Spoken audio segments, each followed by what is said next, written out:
Go where your best prayers take you, unclench the fists of your spirit and take it easy. Breathe deeply of the glad air and live one day at a time. Know that you are precious and learn to trust. Amen.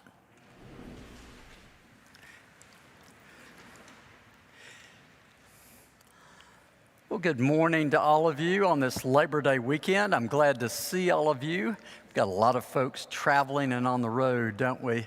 This really is the last gasp of summer. And boy, people take a run at it, don't they?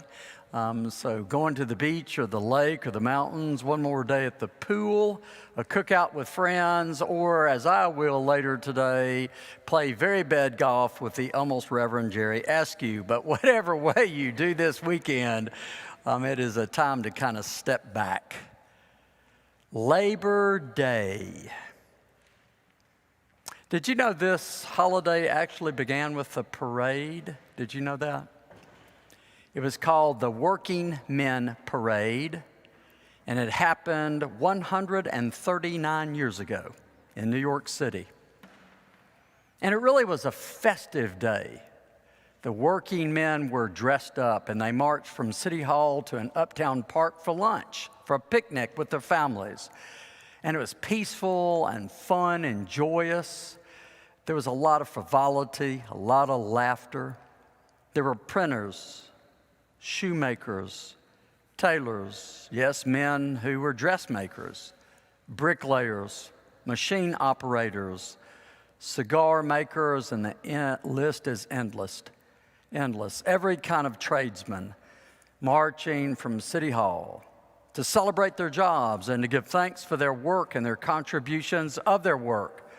And remember when this happened, the Civil War was now behind them and actually had come to a stop. And it had come to a stop in their souls as well. The future was bright.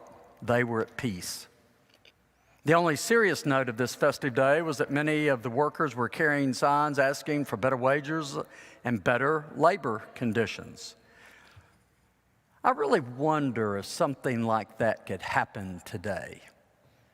Probably not. It's terribly old-fashioned, isn't it? And also, we have a history now of 139 years of serious conversations, often turmoil, violence over labor. But no doubt, what we have in common with these long-ago Americans is work. We know work like they know work. Work, for most people, is the dominant factor in their lives. It commands the lion's share of our waking hours, the huge part of our energy and creativity. Americans work. We are known to work. We outwork the world. We did in World War II. That's why we won the war. We outproduced everybody. This is not a joke. We outwork the world. And while some people do not work enough, I know very few people who do not work too much, especially in proportion to the rest of life, what other things there are beyond our work. You know, I have followed for 30 years one of the top coaches, business coaches. He works with Fortune 500 companies and has turned dozens of them around. He has worked with top CEOs and coached them about their performance, improving their lives and their work habits. His name is Marshall Goldsmith. Some of you may know of him. He knows more about work and its relationship with you and me and our society than I think anyone alive. He is successful. He is sharp as a knife. And yet it's interesting that one evening, after coming off the road for almost 3 straight months, away from his family, sitting at the dinner table, he asked a question that challenged everything that he understood and knew and caused him to apply every bit of business acumen and insight toward himself. They're eating dinner. He's a dad, has 2 preteens at this age. And he got this bright idea to ask a question. You never ask a question that you do not want an answer for. So he looked at his kids and he said, kids, he said, how could I be a better parent? Uh-oh. And his daughter said, well, Dad, funny that you should ask that. She said, Dad, we know that you travel. She spoke right up. And we understand that. And we don't mind that you're away from home so much. We really understand it. And gosh, we've got a great life. But what bothers me is not when you're away from home. What bothers me is the way you act when you are home. You talk on the phone all the time. You're always doing business. If not, you're in your chair watching sports, trying to relax and catch up, and it looks like you're tired, worn out. And truthfully, you don't really spend any time with me. Oh. She said, do you remember before this last trip, do you remember that? There was a super huge, important party, Daddy, I wanted to go to with all my friends. And Mom wouldn't let me go because she wanted me to stay home to have time with you. So I stayed home, and you didn't spend any time with me. That wasn't right. So here's the man who coaches everyone else. And he sat as if he'd been slapped. She wasn't being mean, she was being honest. Right, thank you. And he knew she was, and he knew she was right. So do you want a lesson, parents? Here's the right answer. She said, sweetie, you are right, and your dad is going to do better. And did he ever? I'm not kidding. This guy knows how to do things. He could come in here and help every one of us get our lives reorganized, retooled, move forward, build the right things. So he knows what to do.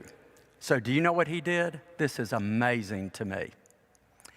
He spent the next months, he spent the next 3 years marking every time he was with his family and totally not distracted for 4 hours solid. If it was less than 4 hours, it did not count. And he worked at it. And he readjusted his life around it. The first year, he went from whatever he was at, which wasn't a passing grade. He marked 92 days that he did that. Can you do math? Are y'all with me? Y'all behind math, I know. 92 out of 365. He did it the next year. He never told anybody, by the way, he was doing this. He was changing his behavior to see if people saw him changing his behavior. You get that? This wasn't ego work. This was real work. Not that ego work can't be real work, but this was for show or blow. This was the real deal. So the next year, he went from 92 hours to 110 days, 92 days to 110 days.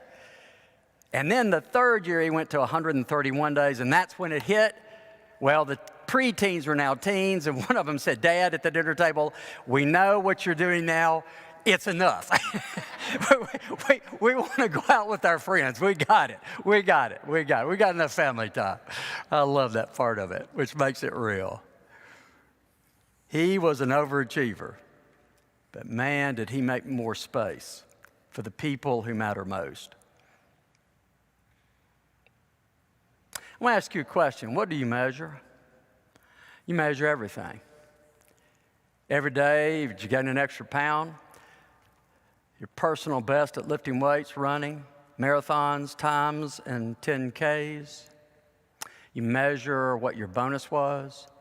You measure what your bonus was not. Do not tell me you do not measure. We can't let ourselves off, and neither did he. We measure everything. And he started measuring the right things. What a powerful story. He measured what mattered most. Maybe this Labor Day, rather than take some horrendous amount of judgment, unless, of course, you mean that in the gospel way. Remember what the word means? It means insight. It doesn't mean God's wrath. It means insight. Maybe God's insight on this Labor Day might be bound up in a simple quote from one of my favorite evangelists, Max Lucado. You may read him. He said a few years ago, "We will live better if we remember that we have two bosses, one who signs the checks and the other who saves our souls." See, the real challenge is what? You know what I'm talking about. It's called balance. Anglicans have been about balance theologically since the beginning, for over 500 years. We said, we're not this, we're not that. We're somewhere blending this middle place, finding that sweet spot to live in.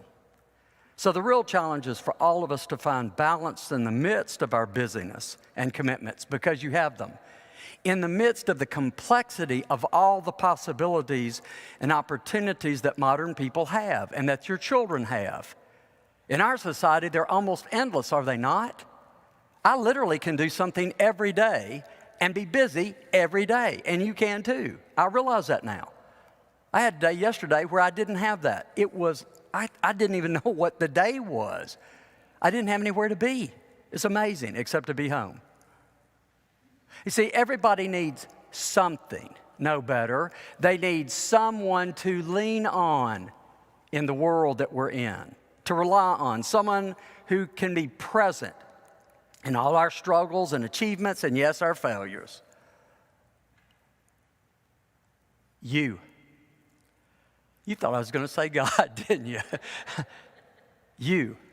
That's who needs to be present. You need to be present to your own life. I need to be present to my own life. By the way, the clock runs every day. You got a shot at it or you don't. We can be present or we can choose not to be present. And I stand convicted by his example.